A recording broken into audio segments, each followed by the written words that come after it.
dearest dear friend, Diane. Good morning, Tiffany. How are you? I'm great. I'm having flashbacks to when we first did this in the 21st floor of the Alliant Tower, sitting on when we had our coffee cups. And That's right. I do still have my coffee cup. Different cup, but cheers Good. to you. Although I do wish we were sitting side by side. Me too. In the office. Boy, that wouldn't be happening even if you lived here anymore. I know. How weird. How are you, first of all? Let me just give a quick little introduction to my Facebook friends who might not know you, which is hard to believe. But everyone, this is my friend Diane Ramsey. She's the co-founder and my predecessor as CEO at Women Lead Change. So, and dearest dear friend. So we'll talk a little bit about that too. But okay, so how are you in this COVID craziness? I am fantastic. I am like most people, after 8 weeks of isolation and quarantine, you're going, well, what am I doing? But I'm doing okay. You're a good cook. Have you been cooking a lot? Of course. And as my husband said, I don't have to feed the neighborhood. Well, are you delivering food to people? Oh, yes. Oh, I'm sure. Yes. Okay. Yes, Like pies. yes. And what's been the favorite COVID discovery? Have you had one? A food discovery or a recipe discovery? Yes. So we've been doing like long cooking things like barbecue on the smoker. We've been, I had given a friend as his Christmas gift, pie of the month for the year. And so every month I make him a different pie. And so I've been cooking all different kinds of things. So that's been fun. And just, honing my New Mexican culinary skills. So it's been, because it's different. We've got the altitude issue, which is very different from going from sea level to 7,000 feet. And so learning that, and then learning the different spices and all that stuff. So it's been a lot of fun. Yeah. You really went all in when you went I went there. all in. And how long have you been in Santa Fe now? Next month, 3 years. Can you believe it? Gosh, Diane, I cannot believe that. I know. That is crazy. And I know, so Bruce was in, just for our friends out there in the ether, Bruce, her husband, was there for about, was it 2 years? Yes, 2 years. Living in Yes. your college apartment.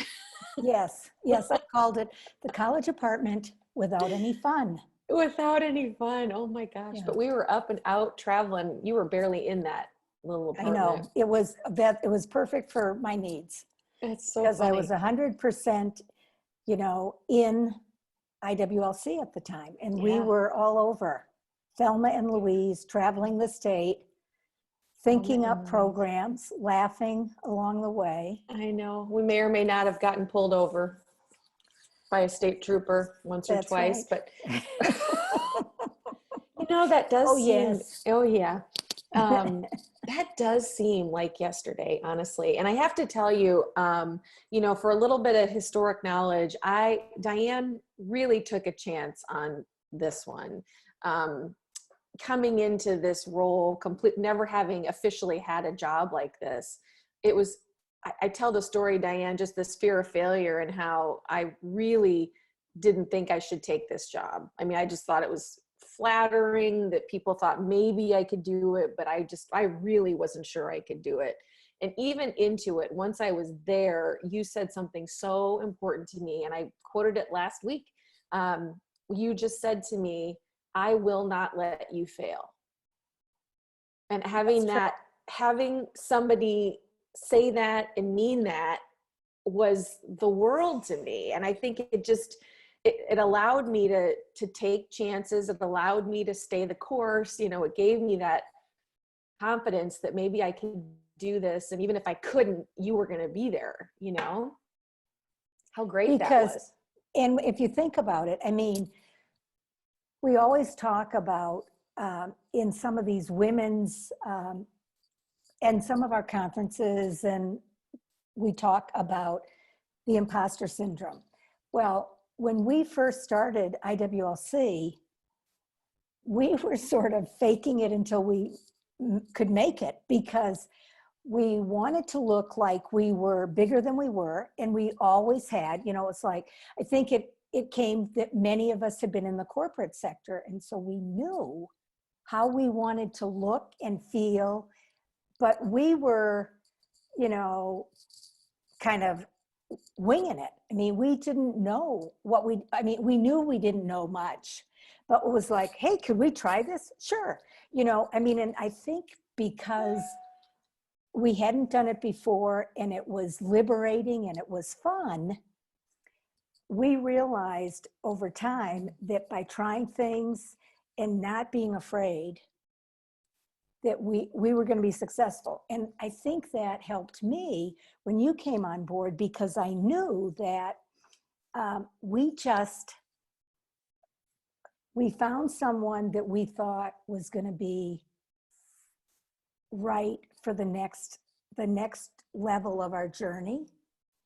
And that we had this whole group of very supportive people who were bound and determined that we were going to continue, and wanted to make sure that you had that legacy behind you so that you could spring forward. And so when I heard you say that last week on your, when you did the Facebook Live on resiliency, it made me tear up, because I thought, at the time I didn't realize that had that impact on you, but we all felt that way. And so I'm glad, because, today that puts you in a position so that you can carry it forward to somebody else. Yeah, absolutely.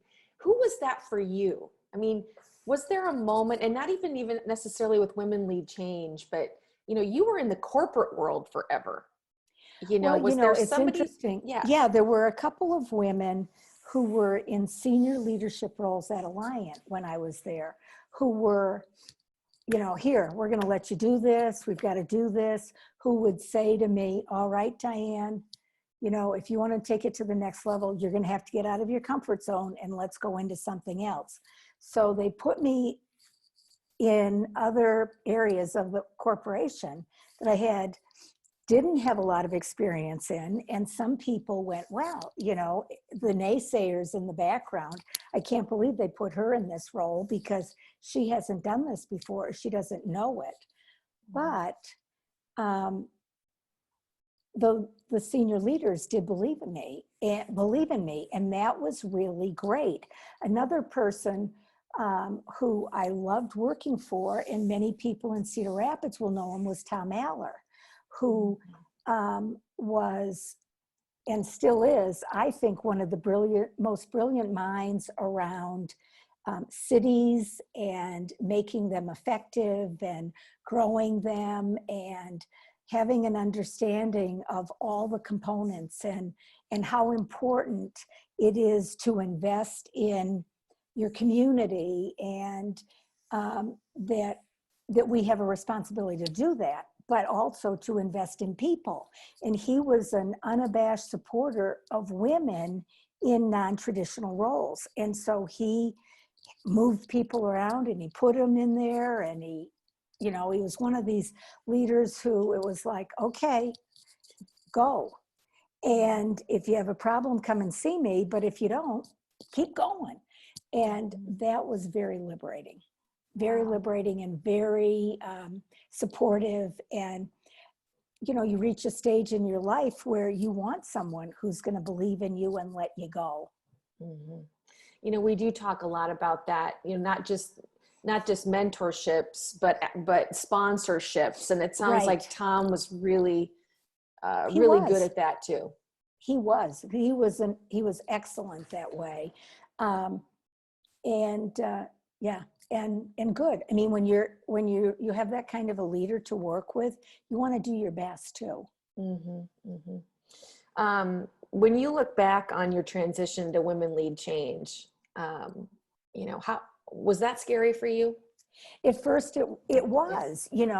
I had gone my entire life being in other organizations. Some of them were really large, and I was telling people, I think at the last Women Lead Change conference that I was involved in, that I was one of those people who loved working in a large corporation. I loved it because you had lots of resources, you had lots of colleagues, you had lots of opportunities to learn and grow.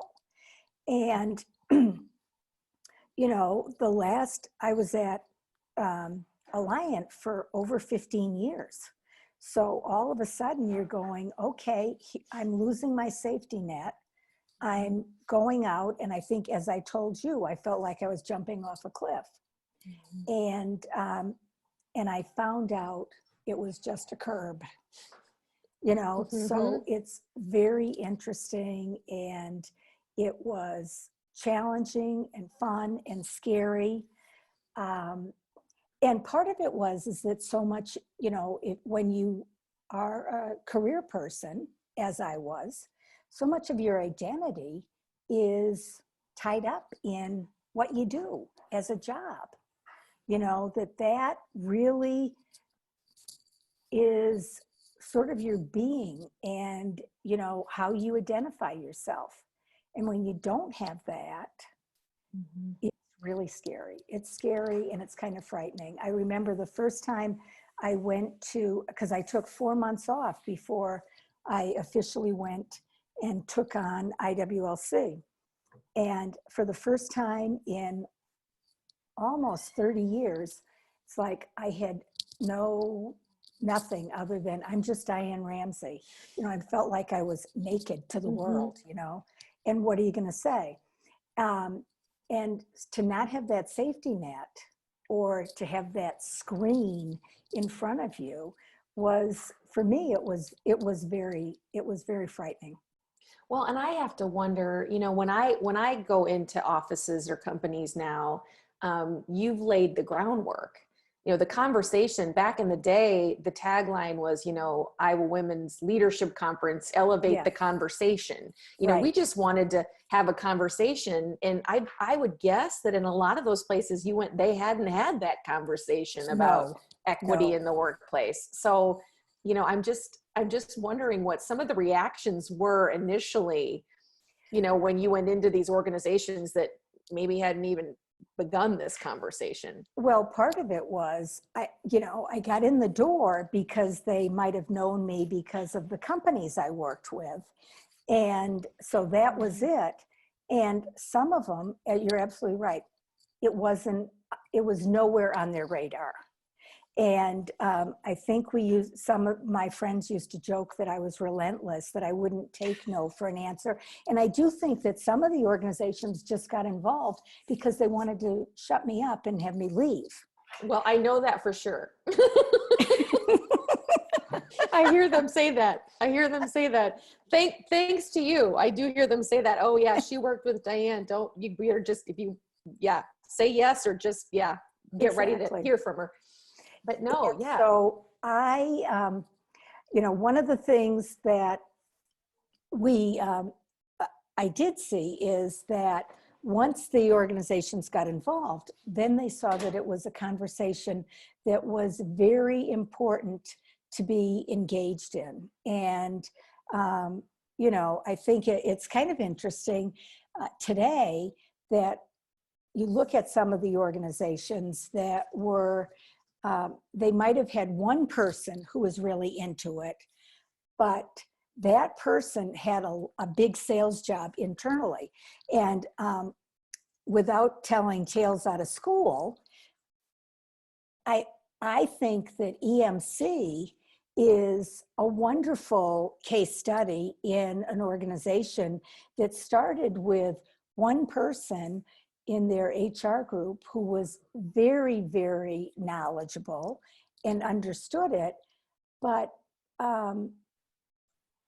she had a lot of explanation and coaching and developing within their organization. And now today, you've got to be thrilled because they're a huge, huge, huge supporter of the organization. And I attribute it to her, but also us opening people's eyes and helping them understand that, you know, what we do is not just elevating women, it's helping organizations solve their human resource and talent challenges that they're faced. And, you know, so that was it. We were trying to get people to understand this isn't the right thing to do or a good thing to do.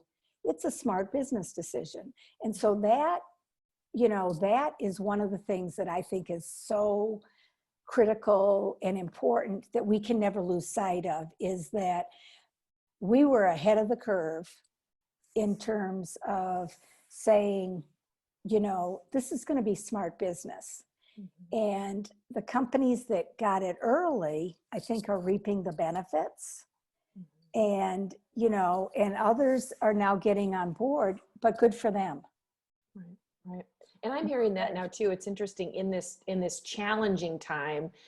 You'll find this gratifying. I had a call with the city of Cedar Rapids, who is so grateful for the hard work that they've done up until now. Because now, yes, if your culture isn't in a good place, yeah, it's only magnified.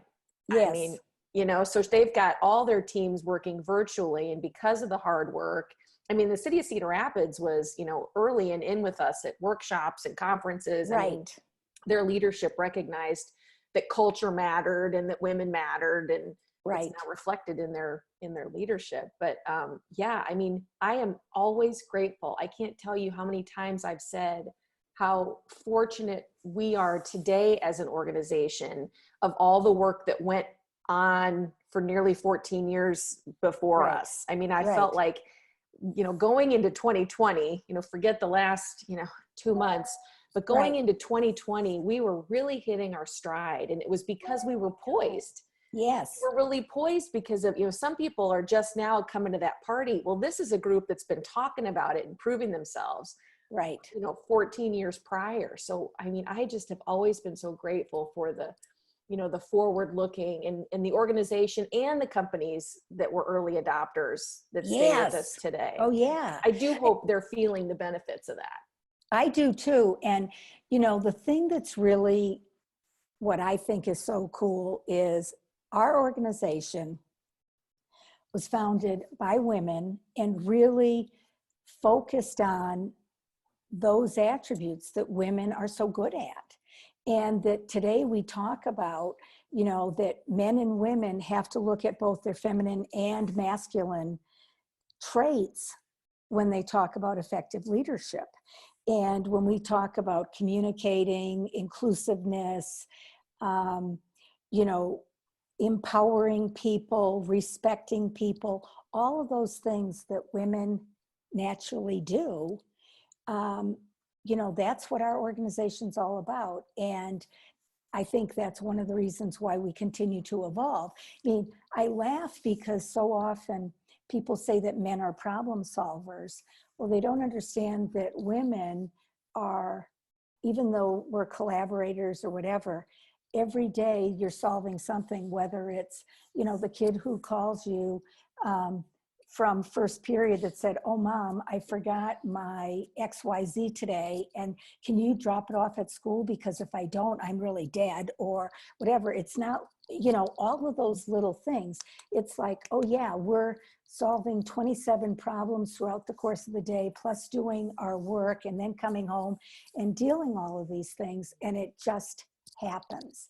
And we don't make a big deal out of it, but it occurs. And so that's what I think, you know, we found it, and we were flexible. You know, it was like, oh, hey, if this doesn't work, well, let's try this.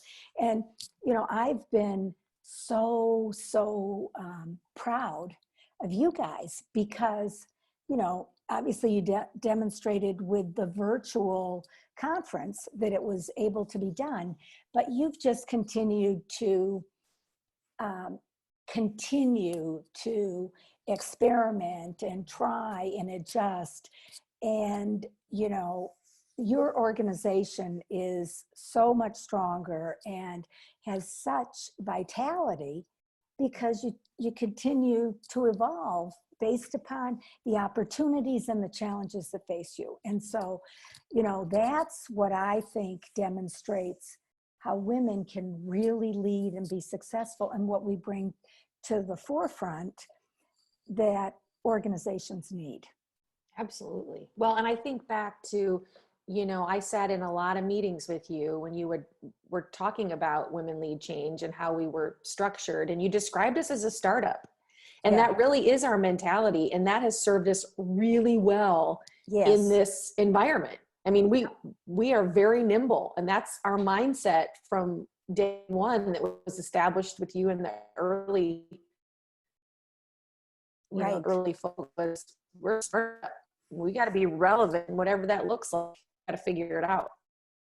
Absolutely. You know, it's interesting. John Lohman, our friend from the Quarter Business Journal, gave me what I thought was the greatest compliment, in that he said he never thought of a nonprofit as being entrepreneurial until our Women Lead Change. Mm-hmm. And, you know, we demonstrated to him that we were, and that we could think that way, and we had to be agile and whatever. And, you know, I think that that's just I hate to use the sort of a cliche term, in the DNA of our organization, but it isn't. It is. It's still there. Absolutely. Still Absolutely. There. I'm so proud of that. I really am. And I think our team would tell you that too.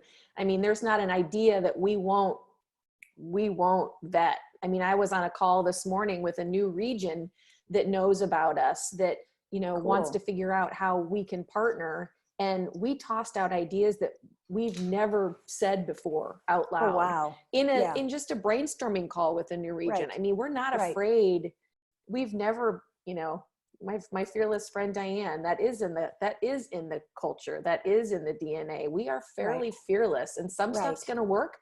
And you know what? I know this will be shocking for our friends listening out there, but some stuff doesn't work. That's right. We had some stuff that actually didn't work before. Yes. And, you know, none of us went and hid in a cave. Yeah. Like our infamous golf fundraiser that didn't raise money. And then we had this guy, Boo Weekly, who I think was like one level above being illiterate. And we had, you know, I think 2,000 copies of his book or some crazy number. And we're giving this book out. We couldn't give him away. Yes, it was crazy. So, well, is this the part where I say I wasn't on the Women Lead Change team back then? Yes, you can. That was one of my brilliant ideas that. Oh, no. I'm just teasing. I think we might still have some of those Boo books. Boo Weekly, was that his name? Yes. Yes. You know, but never afraid to try something new. And I'm hoping that I have to think that went along with you to Santa Fe. What has that been like, entering a community? You know, you are an icon in Iowa. I mean, and people on this Facebook are from across the state. So, you know, they know you, whether it's, you know, working on a state, you know, border commission or a local. I mean, your impact was far and wide. And I'm just wondering if people in Santa Fe know that they have a celebrity in their midst. No. So, you know, and here's another thing. So that's, you know, don't believe your press, you know. So you come here and it was a very, you know, it was interesting because you have no street cred. So you start all over again.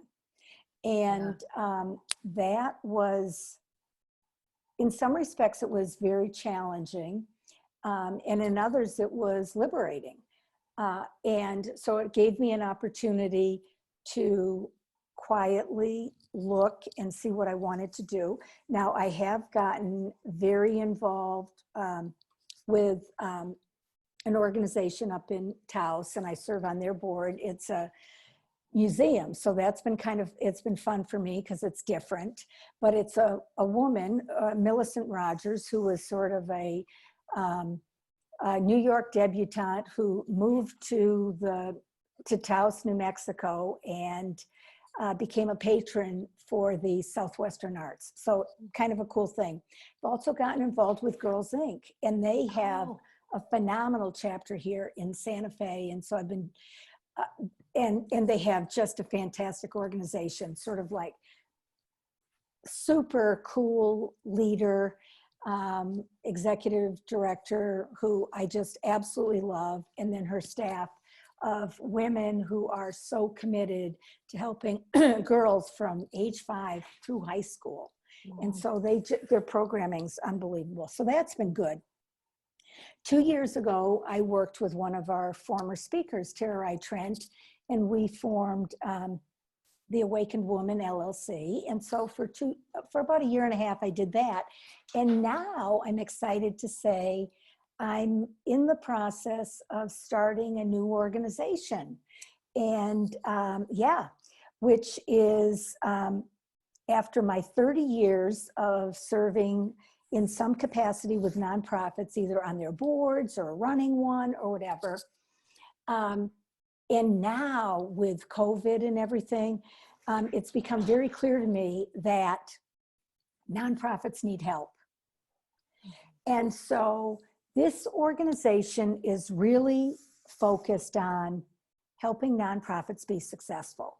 And as I term it, we're going to have kind of there'll be a few of us principals, but the majority of the people, we're going to have kind of a roster of experts who are going to be available to pull in to help nonprofits. So, some of us have experience running nonprofits, starting them, doing the financials, legal work, marketing, or whatever. And so sometimes we may be like a virtual nonprofit board, coming in and doing assessments and helping them. We're going to be doing some educational things and, really trying in this day and age to help people get through the changes and get over it, doing a lot with boards on board governance. Now, how do you like that stuff. I love like it. Governance. I know. And that's so great. We know as women, we've got to be better at that. If we want, that's exactly. A gap that needs to be filled. Yeah. Well, and also, what I have noticed is in my experience, and as you know, I used to say it's better to ask for forgiveness than permission, which would get me in trouble. That's going to be on the tombstone. That's got to be on the tombstone. Yes. Right. Okay. And so, excuse me, 1 second. You'll let the I puppy apologize. in. You'll let the puppy in.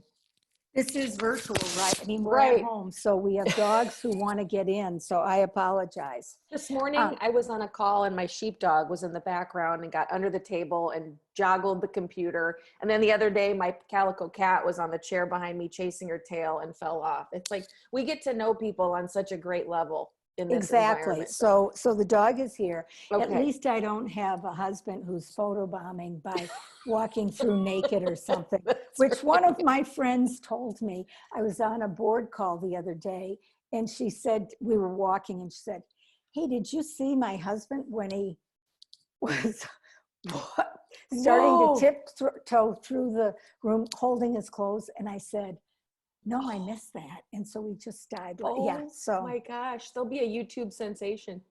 Yes. Yeah. So I don't know if he may have just stopped because she went, and I'm just laughing. Anyway. Okay. So does this organization have a name yet, or does this not yet? We're still working on it. Okay. It's sort of like do good smarter or do good better, or, we're coming up. My friend is a marketer who's, so she's already on the naming sites. Hey, let's do this. Perfect. And I'm thinking, let's figure out what we're going to do. but it's become very obvious that,